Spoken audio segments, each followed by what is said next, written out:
स्वागत है आपका फिर से अपने YouTube चैनल पे। आज स्टार्ट कर रहे हैं ये बिहार एसएससी का आप लोग का एंशिएंट हिस्ट्री का ये दूसरा वीडियो है, जहाँ पर आप लोग अर्ध ऐतिहासिक काल प्राग ऐतिहासिक काल पढ़ चुके थे। आज जो हम लोग का टॉपिक होगा वो अर्ध ऐतिहासिक काल का होगा। ठीक है, अर्ध ऐतिहासिक काल में हम लोग सबसे पहला टॉपिक जो हम लोग पढ़ेंगे वो हड़प्पा सभ्यता यानी इंडस वैली सिविलाइजेशन पढ़ेंगे। इससे आप लोग को बिहार एसएससी का जिसका भी एग्जाम है उसके लिए आपको इम्पोर्टेंट क्वेश्चंस यहाँ से आने की संभावना है। ठीक है, चलिए स्टार्ट करते हैं। यानी अर्ध ऐतिहासिक काल, प्रोटो हिस्टोरिक हिस्ट्री। ठीक है, इस काल में मानव द्वारा लिखी गई लिपि को पढ़ा नहीं जा सकता, किंतु लिखित साक्ष्य मिले। इस काल के जानकारी के स्रोत भी पुरातात्विक साक्ष्य हैं। इसमें सिंधु घाटी सभ्यता को रखते हैं। यानी अर्ध ऐतिहासिक काल जो रहा इसमें पढ़ा नहीं गया लेकिन लिखित साक्ष्य मिले हैं। ठीक है, जिसमें हम लोग सिंधु घाटी सभ्यता को रखते हैं। आज उसी सिंधु घाटी सभ्यता के बारे में आज हम लोग पढ़ेंगे। ठीक है, चलिए स्टार्ट करते हैं। सिंधु घाटी सभ्यता, इसको इंग्लिश में हम लोग इंडस वैली सिविलाइजेशंस कहते हैं। यह सभ्यता सिंधु नदी के तट पर मिली थी, इसीलिए इसे सिंधु सभ्यता कहते हैं। ठीक है, इसका विकास जो है 2500 ईसा पूर्व से लेकर 1750 ईसा पूर्व तक हुआ। यानी सबसे मेन टाइम पीरियड जो आपको पूछेगा इंडस वैली सिविलाइजेशन का वो 2500 ईसा पूर्व से लेकर 1750 ईसा पूर्व तक हुआ था। ठीक है, सिंधु सभ्यता का आकार पूछेगा कैसा था, त्रिभुजाकार था, ट्रेंगुलर था। और यह जो फैला हुआ था यह 13 लाख वर्ग किलोमीटर में फैला हुआ सिंधु घाटी सभ्यता था, इंडस वैली सिविलाइजेशन। यानी सिंधु घाटी सभ्यता में कुल 350 स्थल मिले, जिसमें से लगभग 200 स्थल जो है केवल गुजरात में मिले थे। ठीक है, टोटल सभ्यता जो है का स्थल जो मिला वो 350 मिला और जिसमें से 200 स्थल केवल गुजरात में था। ठीक है, नेक्स्ट देखते हैं सिंधु घाटी। अच्छा एक सेकंड। सिंधु घाटी सभ्यता विश्व की पहली नगरीय सभ्यता थी, जबकि विश्व की पहली सभ्यता मेसोपोटामिया की सभ्यता थी। ठीक है, और उसके बाद सिंधु घाटी सभ्यता की जानकारी सबसे पहले चार्ल्स मेसन ने दिया था। आपको पहला क्वेश्चन ये भी पूछेगा, सिंधु घाटी सभ्यता की जानकारी किसने दिया था? चार्ल्स मेसन ने दिया था 1826 ईस्वी में। सिंधु घाटी सभ्यता का जो है सर्वेक्षण जेम्स कनिंघम ने किया था 1853 ईस्वी में। क्या था? सर्वेक्षण। लॉर्ड कर्जन ने 1904 ईस्वी में पुरातात्विक विभाग का स्थापना किया, जिसमें महानिर्देशक सर जॉन मार्शल थे। ठीक है, और पहला स्थल जो था सिंधु सभ्यता की पहला खुदाई दयाराम साहनी ने किया था, और इसका जानकारी के लिए पहली बार खुदाई हड़प्पा में हुआ था। सिंधु घाटी सभ्यता का पहला स्थल था हड़प्पा। ठीक है, जिसका खुदाई किसने किया था? दयाराम साहनी ने किया था। और अतः इसे हड़प्पा सभ्यता भी कहते हैं। ठीक है, हड़प्पा सभ्यता भी कहते हैं। सिंधु सभ्यता का नामकरण जो है वो जॉन मार्शल ने किया था। इस सभ्यता को कांस्य युगीन सभ्यता भी कहते हैं, क्योंकि इस समय कांसे की खोज हो चुकी थी। ठीक है, अब यहाँ से आता है सिंधु घाटी सभ्यता का विस्तार। इसकी उत्तरी सीमा जो है कश्मीर के मंडा में चिनाब नदी के तट पर, और इसकी खुदाई जगपति जोशी ने किया था। ठीक है, 1992 ईस्वी में किया था। इसकी पूर्वी सीमा उत्तर प्रदेश के आलमगीरपुर में थी और जो हिंडन नदी के किनारे था। ठीक है, इसका यानी नेतृत्व जो क्या था यज्ञदत्त शर्मा ने किया था, उत्खनन किया था। और दक्षिणी सीमा जो है महाराष्ट्र के दैमाबाद में था और परवरा नदी के तट पर था। यहाँ से धातु का एक रथ इक्का गाड़ी का प्रमाण मिला, और इसकी पश्चिमी सीमा जो है पाकिस्तान के सुतका गेंडोर था, जो दास्क नदी किनारे। इसको हम लोग दिशा में देख लेते हैं, किस दिशा में कौन सा है। फिर से देखिए, उत्तर में मांडा जो कि चिनाब नदी, और पश्चिम में सुतका गेंडोर जो दास्क नदी, और पूरब में आलमगीरपुर जो कि हिंडन नदी, और दक्षिण में दैमाबाद जो कि परवरा नदी। ठीक है, ये है आपको उसका दिशा, किस दिशा में कौन सा है विस्तार सिंधु घाटी सभ्यता का।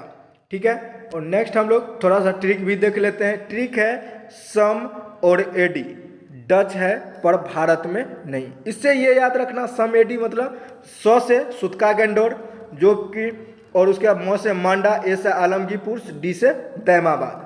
और डच है पर नहीं, यानी सुतका गेंडोर जो है वो दास्क नदी पे है, मांडा जो है चेनाब नदी पे है, आलमगीरपुर हिंडन नदी और दैमाबाद परवरा नदी।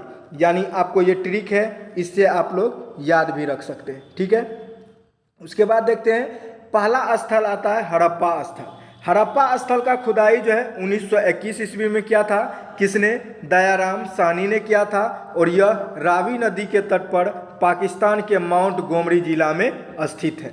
ठीक है, पिगट ने हड़प्पा और मोहनजोदड़ो को एक विस्तृत साम्राज्य की जुड़वा राजधानी कहा था। यानी ये भी क्वेश्चन आ सकता है, किसने जो है यानी हड़प्पा और मोहनजोदड़ो को जुड़वा राजधानी कहा? पिगट ने कहा था। ठीक है, और हड़प्पा सभ्यता का खोज दयाराम साहनी ने किया। और किस नदी के तट पर मौजूद है? रावी नदी के तट पर। और किस देश में है? पाकिस्तान में है। और कौन सा जिला? माउंट गोमरी जिला स्थित। ठीक है, उसके बाद कौन कौन सी चीज़ें मिली वहाँ पे वो भी देख लेते हैं। हड़प्पा स्थल से आपको यहाँ पे मिला कुम्हार का चाक मिला, श्रमिक आवास मिला, अन्नागार मिला, मातृ देवी की मूर्ति मिला, लकड़ी की ओखली और लकड़ी का ताबूत, RS-37 कब्रिस्तान, एक सींगी वाला जानवर, हाथी का कपाल, स्वास्तिक चिन्ह और स्त्री के गर्भ से निकला हुआ पौधा, और जिसे उर्वता देवी की माना गया। ठीक है, ये सारी चीज़ें हमको मिला कहाँ पे? हड़प्पा स्थल से मिला था। कुम्हार का चाक, ठीक है, श्रमिक आवास भी मिला, अन्नागार मिला, भोजन रखने के लिए एक बड़ा सा अन्नागार मिला, मातृ देवी का मूर्ति मिला, लकड़ी का ओखरी, लकड़ी का ताबूत और RS-37 कब्रिस्तान और एक सींगी वाला जानवर, हाथी का कपाल, स्वास्तिक चिन्ह, स्त्री के गर्भ से निकला हुआ पौधा। ये सारी चीज़ों मिला कहाँ पे? हड़प्पा स्थल से मिला था। ठीक है, चांदी का सर्वप्रथम प्रयोग हड़प्पा सभ्यता के लोग ने ही किए थे।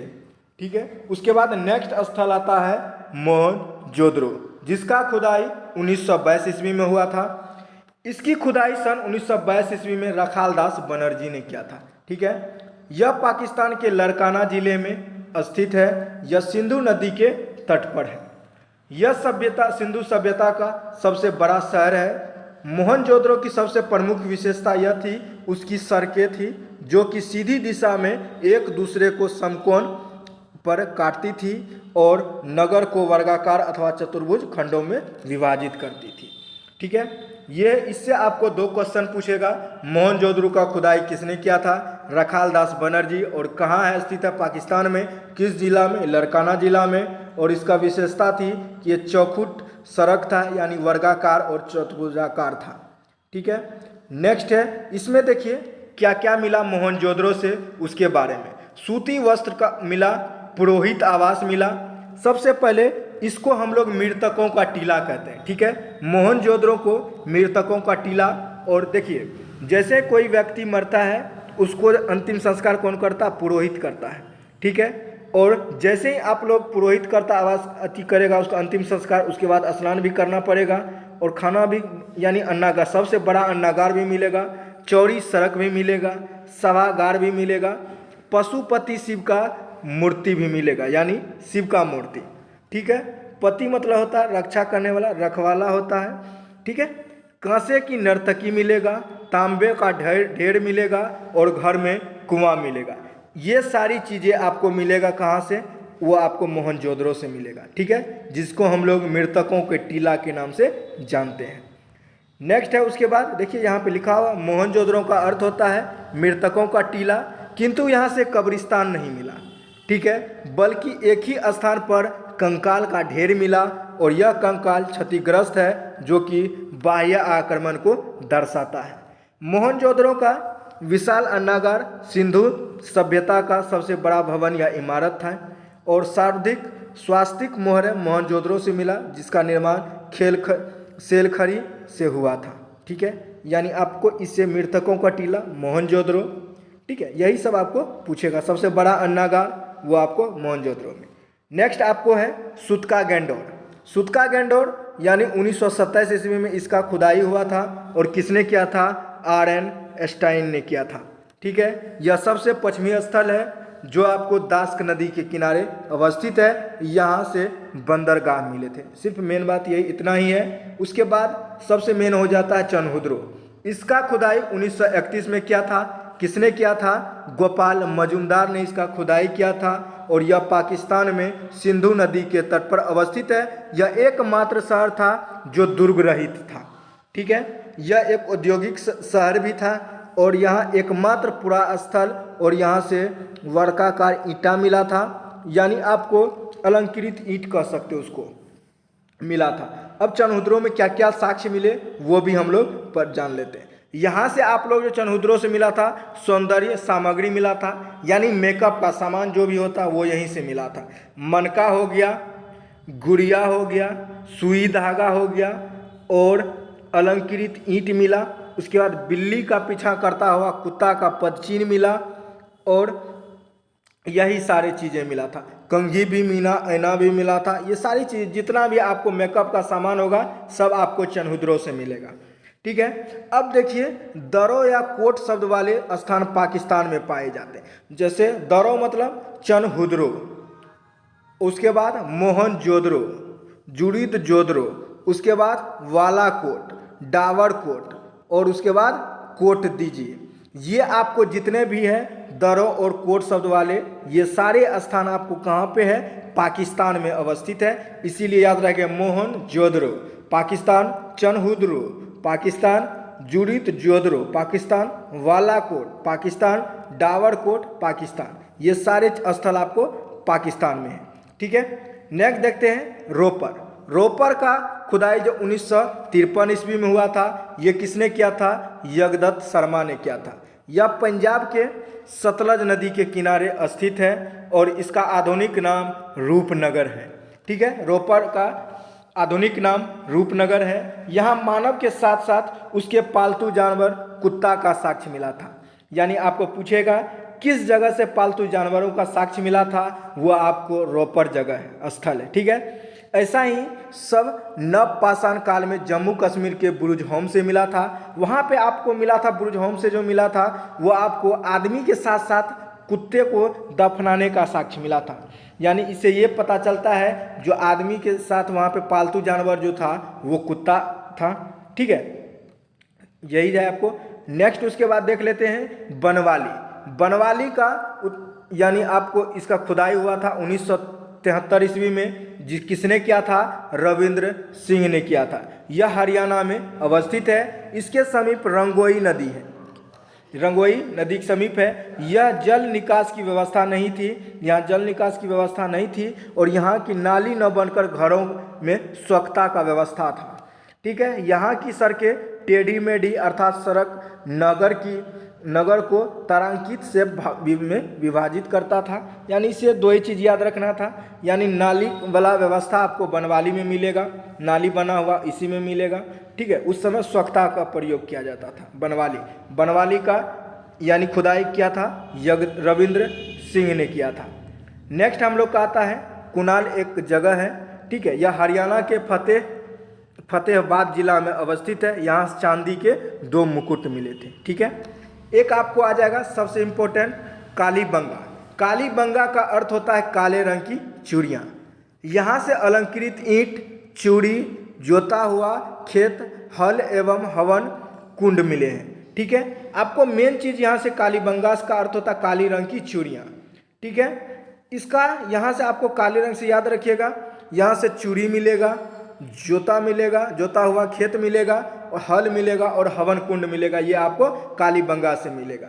यह राजस्थान में सरस्वती यानी घग्गर नदी के किनारे अवस्थित है, जो कि हनुमानगढ़ जिले में अवस्थित है। अब सरस्वती नदी आपको नहीं मिलेगा। ठीक है, अब ये मिल चुका है मिट्टी में। इसका खोज जो है अलमानंद घोष द्वारा किया गया था इसका खोज। और कालीबंगा के लोग एक साथ 2 फसल उगाते थे। वहाँ एक ही खेत में चना और सरसों उपजाने का विवरण मिलता है। ठीक है, इसकी खुदाई जो है बीके थापड़ और बीवी लाल ने किया था। किसका? कालीबंगा का खुदाई किया था। ठीक है, और खोज किया था अलमानंद घोष द्वारा। ठीक है, नेक्स्ट देखते हैं, वो था धौलावीरा। धौलावीरा जो है वो आपको गुजरात में अवस्थित है। यह सिंधु सभ्यता का सबसे बड़ा स्थल है। इसका खुदाई सर्वप्रथम जेपी जोशी 1967 में किया एवं पुनः खुदाई जो है वो आपको रविंद्र सिंह बिष्ट ने किया था 90-91 के आसपास किया था। ठीक है, यह गुजरात तथा पाकिस्तान दोनों में फैला हुआ आपको धौलावीरा, और भारत में यह जो सबसे बड़ा स्थल जो आपको राखी गढ़ी है जो कि हरियाणा में है। ठीक है, नेक्स्ट देखते हैं सुरकोटदा। यह गुजरात में अवस्थित है। इसका खुदाई जो है जगपति जोशी ने करवाया था। यहाँ से कलश, समाधान तथा घोड़े की हड्डी मिला था और यहाँ छोटे बंदरगाह भी मिला था। सबसे छोटा बंदरगाह सुरकोटदा में, और कहाँ स्थित है? गुजरात में। खुदाई जगपति जोशी ने करवाया था। नेक्स्ट है हम लोग का लोथल। लोथल भी आपको याद रखिएगा गुजरात में है। इसका खुदाई रंगनाथ राव ने भोगवा नदी के किनारे अहमदाबाद यानी गुजरात में किया था। यह सिंधु सभ्यता का बंदरगाह स्थल है। यहाँ से गोदीवाड़ा का साक्ष्य मिला था और यहाँ फारस की मोहरें मिली जो कि विदेश व्यापार का संकेत मिलता है। यहाँ से माप तौल के सामान भी मिले, यहाँ से दिशा मापक यंत्र भी मिला और एक औद्योगिक शहर तथा इस शहर में घर के दरवाजे की ओर खुलते थे। यहाँ से युगल समाधान, जोड़े में लाश मिला था और इसे सती प्रथा का आभास भी मिलता है, यानी उस समय जो था सती प्रथा भी मौजूद है। ठीक है, नेक्स्ट देखते हैं रंगपुरा। ये भी आपको गुजरात में अवस्थित है। यहाँ से धान की भूसी मिला था। ठीक है, और उसके बाद हम लोग कुछ सिंधु घाटी सभ्यता के विशेषता के बारे में जान लेते हैं। सिंधु घाटी सभ्यता एक नगरीय सभ्यता था। ठीक है, यहाँ की सड़क एक दूसरे को समकोण काटती थी तथा पूरब पश्चिम में थी, जिससे हवा द्वारा सड़क स्वतः साफ हो जाती थी और नगर नियोजन तथा जल निकास सबसे बड़ी व्यवस्था थी और इसकी नालियाँ ढकी हुई और सड़क सीधी थी। उसके बाद अर्थव्यवस्था का मुख्य आधार जो है कृषि था उस समय, और व्यापार विदेश से होता था, अंतर्राष्ट्रीय से होता था। इनकी भाषा बहुत चित्रात्मक थी और इसका समाज, हड़प्पा सभ्यता का समाज जो था वो मातृसत्तात्मक था और इसकी लिपि दाएं से बाएं की ओर लिखा जाता था और हड़प्पा लिपि के प्रमाण से सबसे ज़्यादा यू आकार तथा मछली का चित्र देखने को मिलता है। यहाँ के मोहरे पर सर्वाधिक एक सींगी वाले जानवर का चित्र मिलता है। ये सब उसकी विशेषता है सिंधु घाटी सभ्यता की। ठीक है, वहाँ पे आप लोग इनके मोहरों पर गाय तथा सिंह का चित्र नहीं मिला। हड़प्पा सभ्यता के मोहरे और सेलखड़ी का प्रयोग मुख्य रूप से किया गया था। सिंधु घाटी सभ्यता के लोग लोहे से परिचित नहीं थे, जबकि अन्य धातु से परिचित थे, जैसे सोना, चांदी, तांबा, टीन, कांसा इत्यादि से परिचित थे। यहाँ माप तौल के लिए न्यूनतम वाट 16 केजी का था, जो कि दशमलव प्रणाली का सूचक है, और यहाँ के लोग युद्ध तलवार से परिचित नहीं थे। सिंधु घाटी सभ्यता के लोग बर्तन में लाल रंग का उपयोग करते थे। ये भी यहाँ की विशेषता है। उसके बाद नेक्स्ट है हम लोग का, देख लीजिए यहाँ से, सिंधु घाटी सभ्यता के लोग युद्ध या तलवार से परिचित नहीं थे और सभ्यता में मिट्टी के बर्तन वाले लाल रंग का उपयोग करते थे, और सिंधुवासी विश्व में कपास का प्रथम उत्पादक भी थे और सभ्यता के लोग कृषि भी करते थे, पशुपालन भी करते थे। ठीक है, और यहाँ का सबसे प्रिय देवता शिव था, पशुपति शिव का पूजा भी करता था। सबसे पसंदीदा वृक्ष पीपल था और पसंदीदा जानवर सांड था और वृषभ था, और पसंदीदा पक्षी बत्तख था उस समय के। ठीक है, उसके बाद देखिए सांड बत्तख तो ये गया। इनका आदरणीय नदी जो है वो सिंधु नदी था, और उस समय जो था सिंधु घाटी सभ्यता में 4 वर्ग में बांटा गया था समाज। एक विद्वान था, एक योद्धा था, व्यापारी था, शिल्पकार और श्रमिक था। ये 4 वर्गों में समाज बंटा हुआ था। ठीक है, उसके बाद हम लोग के पास आता है सिंधु घाटी सभ्यता के पतन का कारण। कोई कहता इसका अलग अलग व्याख्या मिलेगा आपको। कोई कहता सिंधु घाटी सभ्यता का विनाश का सबसे बड़ा कारण बाढ़ को माना जाता है, और वर्तमान में हुए उत्खनन से IIT खड़गपुर को सिंधु घाटी सभ्यता से संबंधित कुछ प्रमाण मिला, जिस आधार पर कहा जा रहा है कि इसके पतन का महत्वपूर्ण कारण जलवायु परिवर्तन है। यानी हर एक लोग का हर एक राय आपको मिलेगा, कथन भी मिलेगा देखने को। ठीक है, ये था इसका पतन के बारे में। और जाते जाते आप लोग की एक मोटिवेशनल की बातें कुछ हो जाए। इसमें आप लोग याद रखिए, देखिए रंग छोड़ते हुए कपड़े और रंग बदलते लोग, रंग छोड़ते कपड़े और रंग बदलते लोग, इन्हें जितनी जल्दी हो सके अपने ज़िंदगी के अलमारी से बाहर निकाल दीजिए, नहीं तो बहुत ज़्यादा घातक साबित हो जाता है। ठीक है, इसीलिए मिलते हैं इसी के साथ नेक्स्ट वीडियो में। तब तक के लिए thank you so much for watching this video.